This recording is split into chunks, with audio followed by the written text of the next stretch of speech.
Estamos de volta com o Folha no Ar, primeira edição.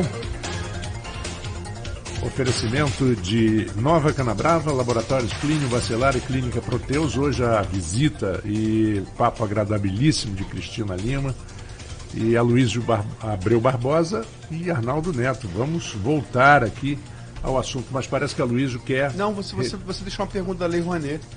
Deixei a pergunta sobre...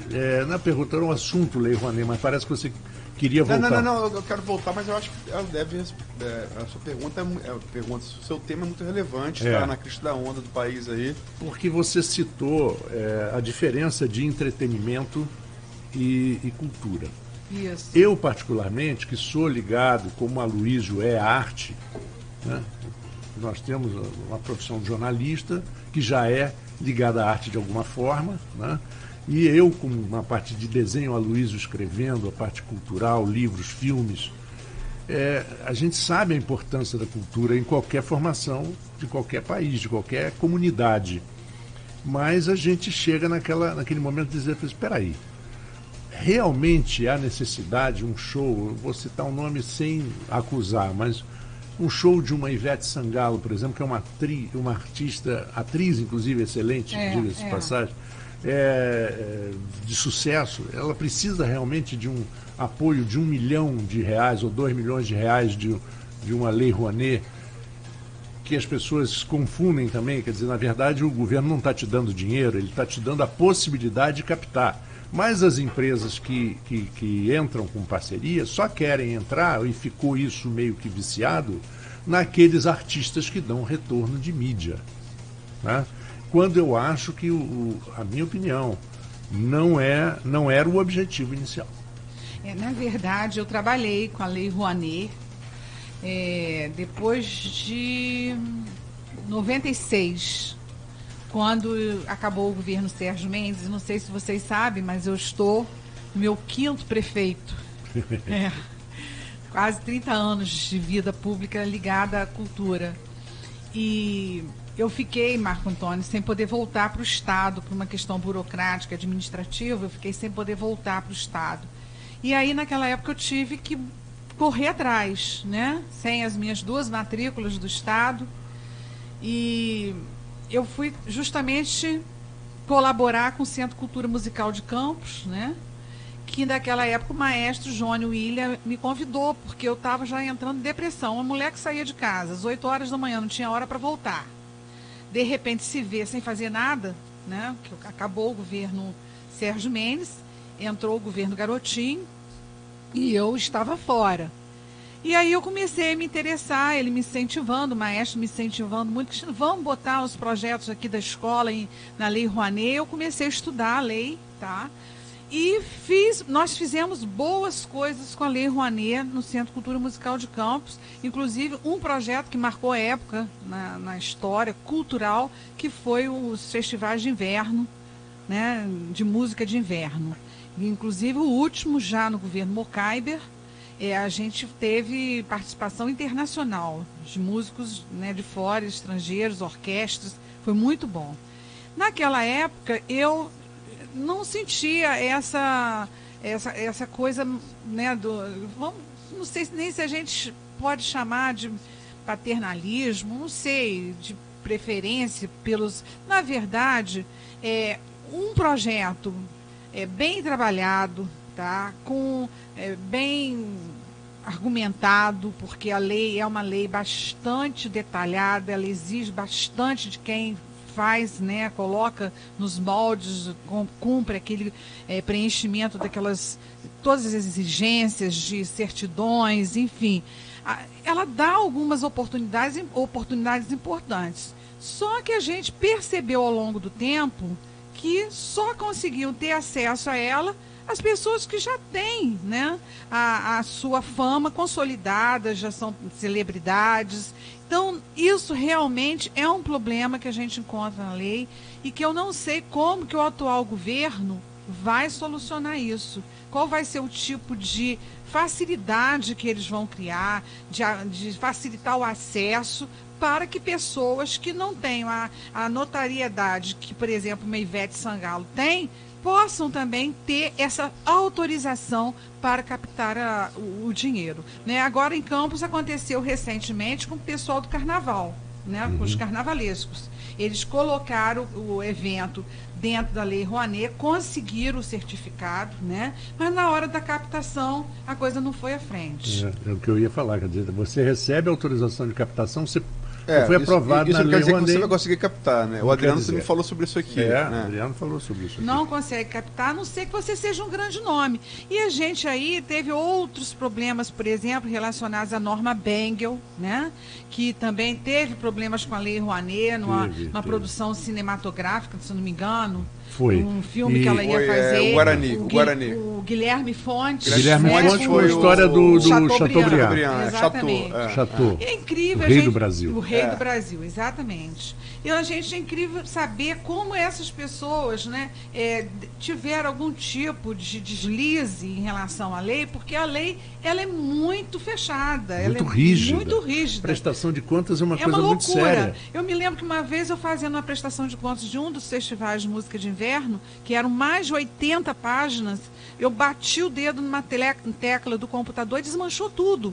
Eu fiquei enlouquecida, porque eu tive que fazer tudo de novo, entendeu? Então você tem que colocar o preço, né, do guardanapo de papel que você vai usar no coquetel de abertura. Você tem que colocar o preço do vinho, quantas pessoas vão tomar o vinho. Então é tudo assim muito, né, detalhado, rígido, muito. Como você disse. Eu tive algum envolvimento, Aloysio, Arnaldo e Cristina, com a parte de lei de incentivo ao esporte, que é mais rígida ainda.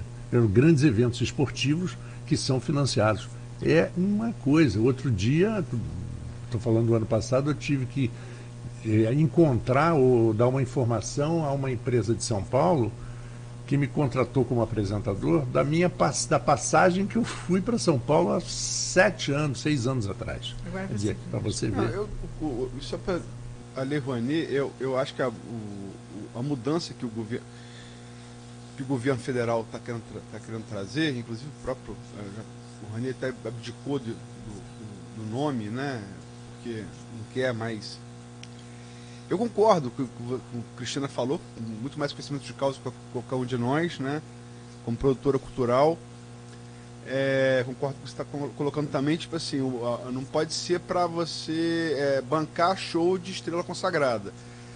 Agora, o limite de R$1 milhão, que é o que está posto, você inviabiliza muitas coisas. O cinema nacional, porque não existe produção de cinema nenhum. Eu quero crer hoje, talvez nem documentário que você faça com R$1 milhão. Não. Você está inviabilizando. O cinema brasileiro acabou. Você não. Então é preciso ter cuidado com as coisas. É preciso ter conversa com o setor. E não pode também, como está acontecendo na educação, do famoso contingenciamento de 30%, não pode ser vendetta, não pode ser vingança. Até porque, se for, é inconstitucional. Né? Então tem que ter cuidado. Não pode ser vingança com os artistas, vingança com o magistério. Porque aí você vai estar cometendo o mesmo erro do que aqueles que captaram os artistas em troca de apoio. É o mesmo erro. Você persegui-los. Os dois são erros, não sei se é o mesmo. Acho que o erro da vendetta é mais grave até. É porque você está tudo planejado, né? Não sei, você está planejando. Mas enfim, Cristina, o que eu queria perguntar lá atrás, e a pergunta que eu acabei me formulando, você participou do secretariado do primeiro governo Garotinho, do governo Sérgio Mendes e do governo Rafael. Mocaiber, você foi... gerente de cultura. Tá. Depois, por 10 meses, presidente do Teatro Municipal Trianon. É verdade, tinha esquecido. Obrigado. E fui também dos 43 dias de Roberto Henrique. Foi a única secretária que não caiu. Fui eu. Mas não foi por mérito, não. Foi porque eu tinha um pistolão forte, que era o pai de Pudim, seu Geraldo Jorge. Uma pessoa que eu sempre admirei e gostava demais.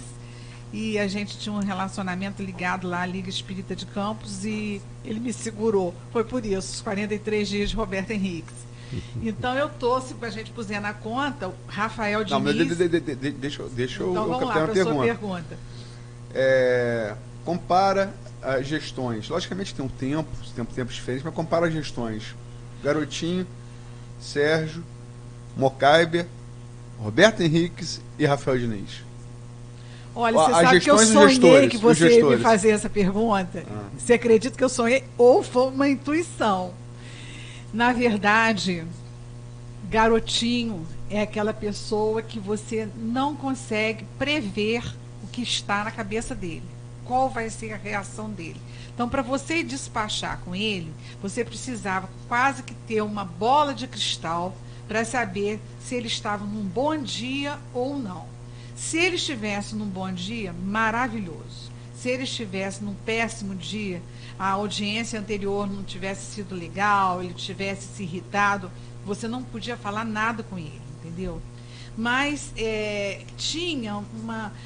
foi um período muito rico, porque eu chegava, né, de ser professora do Liceu, do Nilo Peçanha. Então, de repente, participar daquilo tudo que eu estava participando era muito valioso para mim, para minha vida, para minha experiência, enfim. Ele era uma pessoa que ele citava frases prontas, né? Inimigo, quando não tem defeito, a gente inventa. E são milhares, eu tenho vontade, às vezes, de escrever um livro, entendeu? Porque uma mentira contada 1000 vezes vira verdade. Exatamente, entendeu? Ele era hipocondríaco, não sei se é ainda, entendeu? Então a gente descobriu isso nele, a gente pintava em relação a essa hipocondria, né? A gente perguntava assim para ele: quem foi que cuspiu na pia agora? E ele dizia assim: o quê? Cuspiu na pia? O que houve? Não, porque está cheio de formiga. A pessoa que cuspiu lá deve estar com diabetes. Entendeu? Ele ficava desesperado. Então, tem assim inúmeras passagens. Agora, um temperamento difícil, ele muito temperamental em termos do momento que você vai abordá-lo. Então, isso traz um estresse para o colaborador, para o assessor, é muito estressante. Você saber a hora que você deve colocar as coisas ou não. Eu tive um momento com ele que ele perguntou assim: mas professora, quem foi que assinou isso? Eu falei assim: foi o senhor, prefeito. Então desassina. Entendeu? Então desassina. Tem coisas assim que é uma mente brilhante? Entendeu? Mas é muito impulsivo, né? E essa impulsividade às vezes atrapalha bastante. Já o prefeito Sérgio Mendes é outro tipo de pessoa, completamente diferente, né? Foi uma pessoa de quem eu me tornei amiga e levo essa amizade anos a fio, com muita alegria, porque é uma pessoa leve, é uma pessoa que simples, né? É mais próxima do modo de ser da gente, né? Mas eu tive alguns momentos em que eu esquentei os motores com ele. Porque, por exemplo, ele não entendia por que eu tinha que pagar 50% ao artista no fechamento do contrato. Isso é lei de mercado, né? Ninguém discute. Então, ele ficava dizendo: mas eu não quero pagar esses 50% do artista. Eu digo: então não vai ter o show. Uma vez eu cheguei para ele e disse: olha, você está muito sabido, eu acho que você não está precisando mais de presidente da fundação, não. Você mesmo pode ser o presidente da fundação. Agora, Sérgio é uma pessoa assim, é meu amigo até hoje, né? Ele e Marivalda são meus amigos e a gente troca muita opinião e é uma pessoa que eu respeito e que realmente eu vou carregar, espero carregar para o resto da vida. O Mocaiber, gente, é uma das melhores pessoas que eu conheço. Em termos humanos, quando eu encontro com o Dr. Mocaiber, para mim é uma alegria, é um prazer. Porque é uma das pessoas, aquela criatura que jamais vai te prejudicar em nada. Agora, é uma pessoa que não sabe dizer não. O grande problema de Mocaiber é não saber, enquanto prefeito, logicamente, dizer não. Eu gosto muito dele e conto sempre para os outros o seguinte: quando você tinha que falar com ele, já tinha celular naquela época, né?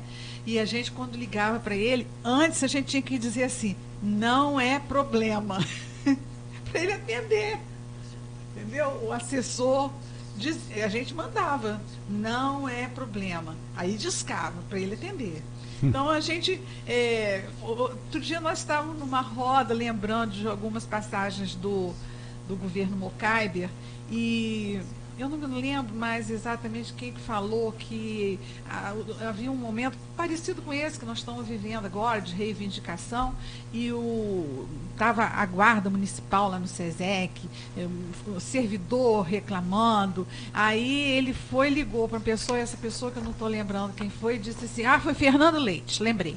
Aí ligou para Fernando, olha, está uma confusão lá no SESEC, a guarda municipal está lá, pessoal da saúde, da educação, e está uma confusão doida, você vai para lá e tal. E o senhor está onde, doutor Mocai? Eu estou indo para o Rio. Então, é uma pessoa light, né? Mas é uma figura, assim, um ser humano maravilhoso, né? O Roberto Henriques, eu tive pouca experiência, mas eu reconhecia nele, né, um lado que bem diferente desse que ele exerce quando não está no poder. Eu não digo como deputado, mas enquanto prefeito, o Roberto é uma pessoa extremamente autoritária, tá? E aquela pessoinha assim doce que a gente vê no dia a dia, que Roberto passa pra gente, no poder ela fica diferente, entendeu? E isso eu não tenho a menor preocupação em falar, porque ele sabe que eu penso assim. Então era uma pessoa assim, mais difícil de lidar no poder do que no dia a dia. O Roberto do dia a dia que você encontrava, que carinhoso e tal, no poder parecia assim que ele estava sempre se defendendo de alguma coisa, sabe?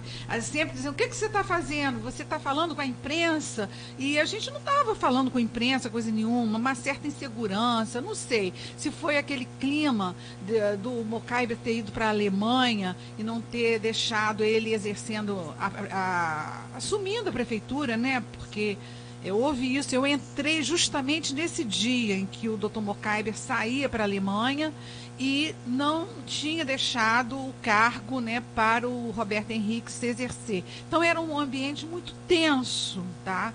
E eu fiquei com essa impressão de que logo em seguida veio os 43 dias do Roberto foram os 43 dias da Telhado de Vidro. Né? Foi sim, quando o Mocaibe... a você, porque o Telhado de Vidro era uma referência à empresa que fazia o contrato dos shows no governo Mocaibe, né? Sim. O nome, já estava. O nome da operação deriva disso, né? Isso. Ela começa com porque o nome da empresa era Telhado de Vidro. Exatamente. Né? Então houve uma acusação de superfaturamento. Sim, de shows, né? Que gera aquele desmantelo do governo, prisão de secretários, prisão de procurador. Isso. Foi horrível, inclusive. Mas começou aí, exatamente, né? Porque hoje a gente... Mas conclui, chega o Roberto Henrique, Mocaibe e aí Rafael. Eu vou falar do meu atual prefeito, Rafael Diniz, que é tão difícil de eu separar aqui, Aloysio. O Rafael, que frequentou a minha casa, que eu vi pequenino, amigo da minha filha Natácia e também da minha filha Elisa, e que me chama de tia até hoje, tá? Porque é uma pessoa de uma índole que eu vou te dizer, eu tenho muito prazer em me referir a isso, essa índole dele, que é uma índole de uma integridade, tá?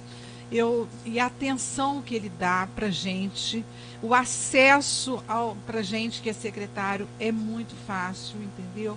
Ele responde a todos o WhatsApp que você manda, ele está sempre disponível e é uma pessoa que tem me ouvido. Então, eu acho isso assim, da maior importância, porque ele não se considera o dono da verdade. Então, eu acho que o Rafael talvez seja, de todos eles, o mais fácil. Uma outra coisa importantíssima, autonomia. Tá?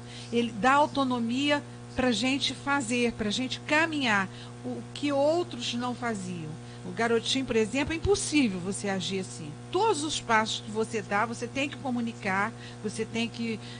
Inclusive, eu dizia sempre que, eu digo, né, que o bem feito, o filho bonito é sempre do prefeito. O filho feio, né, aquele que não fez sucesso, tem que ficar com a gente. É uma coisa natural isso da gestão. E o Rafael não faz questão disso. Ele divide todos os momentos com a gente. Na Bienal, o maior apoio que eu tive em relação à presença do Wagner Schwartz em Campos foi do Rafael. Quando a coisa... Pode ser, inclusive, eu sei que você está querendo fazer o break, Marco, a gente parte para o próximo assunto. bloco. Não, a Bienal. A Bienal acho que é uma coisa que deve ser falada. Mas enfim, desculpa, Cristiano. Conclui seu raciocínio sobre Rafael. Ele chegou a um determinado momento que eu não acreditava que a coisa crescesse do jeito que cresceu, né? Então, todo dia que eu acordava, tinha crescido mais um pouco. E eu dizia assim, meu Deus, será que eu vou conseguir segurar isso? Porque voltar atrás, eu sabia que eu não voltaria. E um dia, numa quinta-feira, eu saí de casa e fui lá no SESEC para ver como ele estava. Porque dependendo do estado de espírito dele, eu também ia, né, formatar o meu estado de espírito. Eu ia dizer, ó, tô com força, ou não tá legal. E eu cheguei lá e ele disse, o que, tia? Não, você acha que é bom que ele venha, que o rapaz venha? Eu digo, sim, ele tem alguma coisa a dizer sobre uma mesa de fake news. Ele disse, então mete bronca, vambora, tô junto com você. Então, naquela hora, eu tomei fôlego, tá? Então, essa coisa de chegar junto, de estar sempre acessível, de passar para a gente uma integridade moral muito grande, um desejo de acertar. Eu acho que o maior trunfo dele é esse desejo que ele tem de acertar e essa tarefa imensa que ele recebeu de colocar a casa em ordem, e muitas vezes a sociedade não está captando. Bom, então a Luísa já levantou a nossa próxima pauta, que é exatamente a Bienal. A Bienal que foi um momento tenso.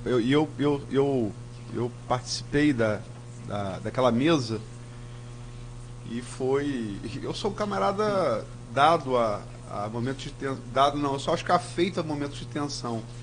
Foi tenso. Eu não sou uma pessoa que...